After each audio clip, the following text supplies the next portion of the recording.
Shalom peuple de Dieu, shalom bien-aimés frères et sœurs en Christ, chers auditeurs de la radio TV, Éveil charismatique catholique, la voix de la Trinité. Je vous salue dans le puissant précieux nom de notre Seigneur Jésus-Christ en ce matin et je vous souhaite la bienvenue à votre tonus matinal. Ici votre frère Afi. J'aimerais partager avec vous la parole de Dieu aujourd'hui qui est tirée de Marc 11 à partir du verset 20. Marc 11 à partir du verset 20, Père, nous te bénissons, nous te louons, nous te glorifions. Nous voulons te donner l'honneur, gloire, adoration, louange en ce matin et te dire merci. Merci pour ce moment. Merci pour la vie de mon frère, de ma sœur. Merci pour ma vie. Merci Seigneur Dieu pour tes bontés et tes grâces que tu as renouvelées pour nous en ce jour. Nous te bénissons, nous te rendons grâce. Nous sommes reconnaissants, Seigneur Dieu, de ta présence, de ta lumière. Merci de ta force qui nous, Seigneur Dieu, fortifie. Merci pour ces instants. Jésus, nous t'invitons. Jésus, nous avons confiance en toi. Jésus, nous t'aimons. Merci de nous aimer. Nous te célébrons. Nous nous réjouissons dans ta présence. Oh Jésus, merci. Merci infiniment. Saint-Esprit, nous t'invitons. Viens, prends le contrôle complet de ce moment. Sois honoré, sois élevé parmi nous. Saint-Esprit, viens faire ce que tu as prévu faire en ce jour. Saisis-toi de chacun de nous. Transforme notre entendement, transforme notre manière d'écouter, de comprendre la parole de Dieu, que nous ne soyons pas la même chose, mais que nous soyons transformés par toi.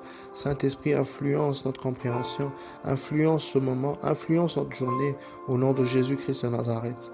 Nous te bénissons, nous te disons merci. Sature l'atmosphère spirituelle et physique, au nom de Jésus. Amen. Amen. Amen. Oui, bien-aimés, nous allons lire la parole de Dieu dans Marc 11 à partir du verset 20. Tout d'abord, je te demanderai de partager ce message, ce programme, ce tonus matinal. Si tu le suis à partir de réseaux sociaux, WhatsApp, YouTube, veuille le partager, s'il te plaît, aux gens autour de toi pour répandre, n'est-ce pas, l'évangile, la bonne parole, la bonne nouvelle de notre Seigneur Jésus-Christ. Que le Seigneur te bénisse. Alors, le livre de Marc 11,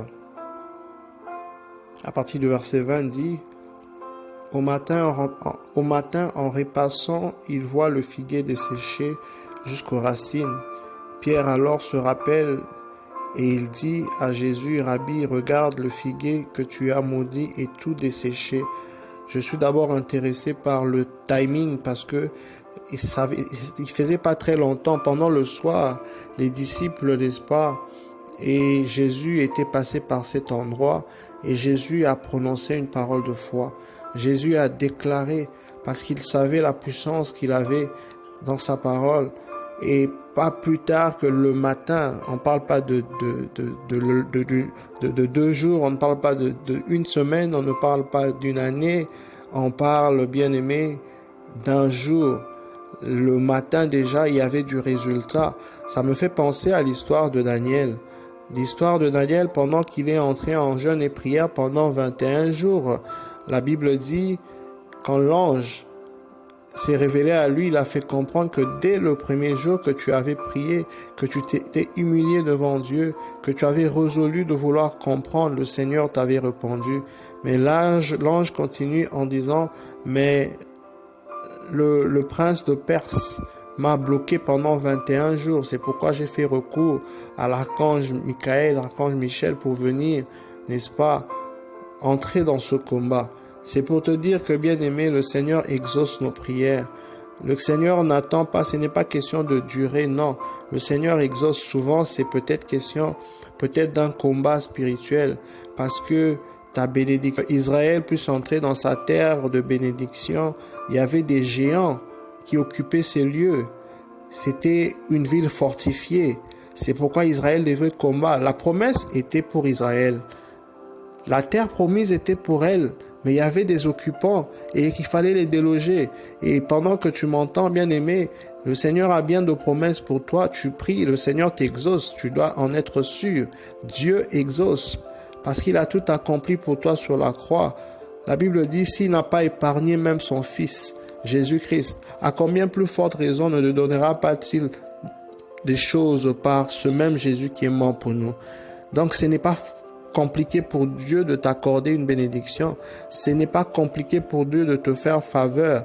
Je viens te dire en ce matin, la Bible dit, Dieu prend plaisir à la prospérité de son serviteur, de sa servante. Dieu prend plaisir à la prospérité, n'est-ce pas, de son serviteur, de sa servante.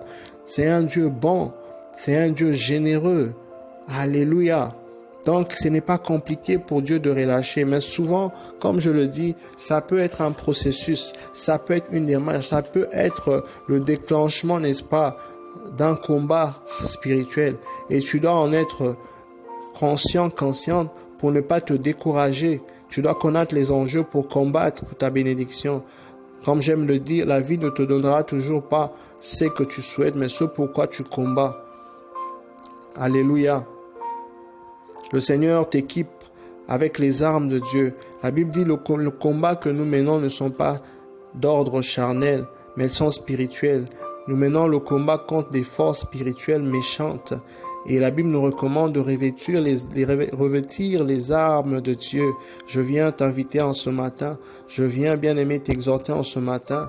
Oui, de revêtir les armes du Seigneur. Persévère dans la prière tout en sachant que Dieu exauce. Mais combat le bon combat de la foi. Ne te fatigue pas, ne te décourage pas. Mais combat, le Seigneur combat pour toi. Le combat est son combat.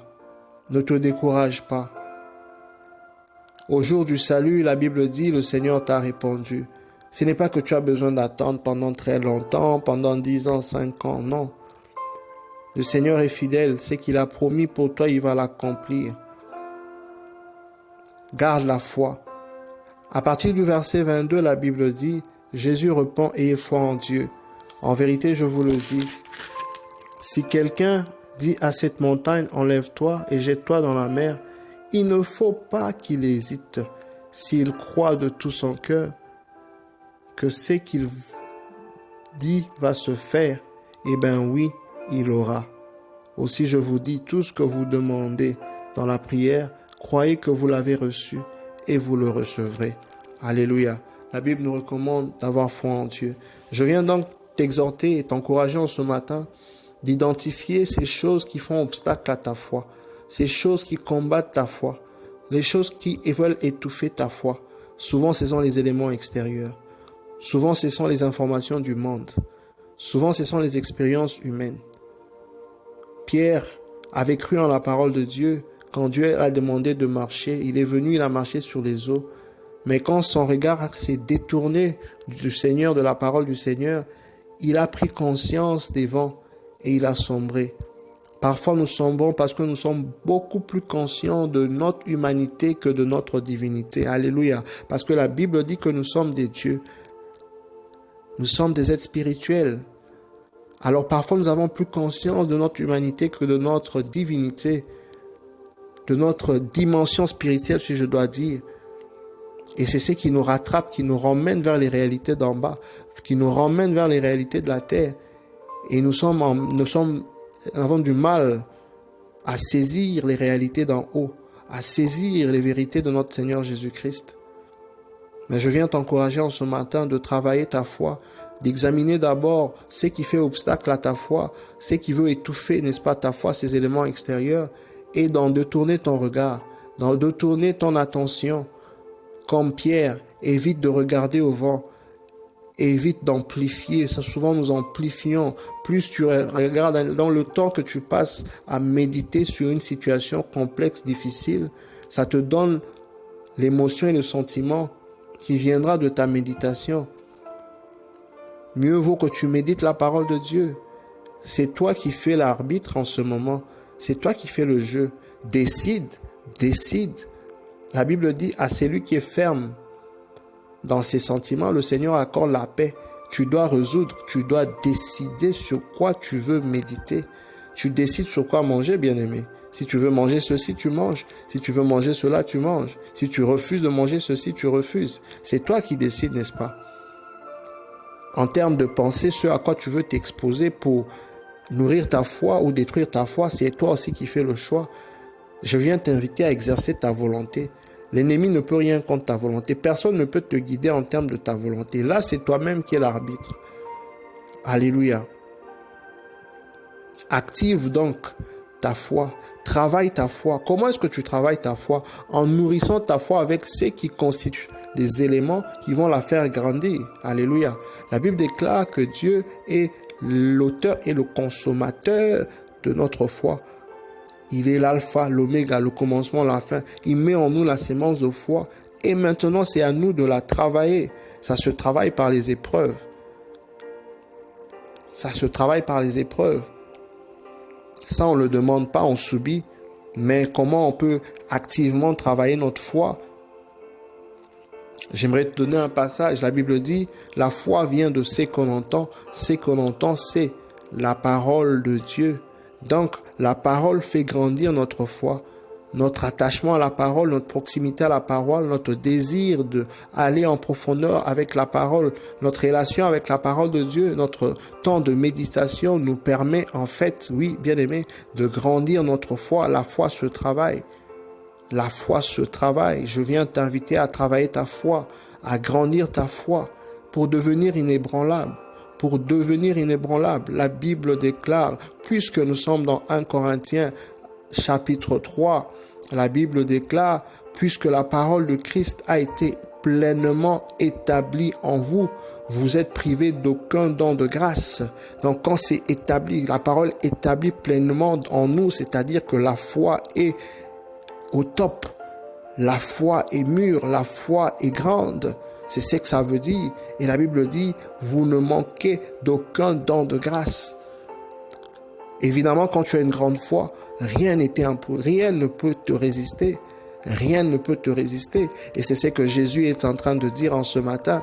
Il dit, ayez foi en Dieu, bien-aimé, quelle que soit la situation qui se présente devant toi, quelle que soit l'épreuve qui se présente devant toi, quelles que soient les choses si difficiles que cela puisse être, aie foi en Dieu, accroche-toi à Dieu, attache-toi à Dieu, accroche-toi à ta parole, déclare sa parole, rappelle à Dieu ses promesses. La Bible dit, lève-toi, plaidons ensemble, rappelle à Dieu ce qu'il a fait. Bien-aimé, Dieu est fidèle.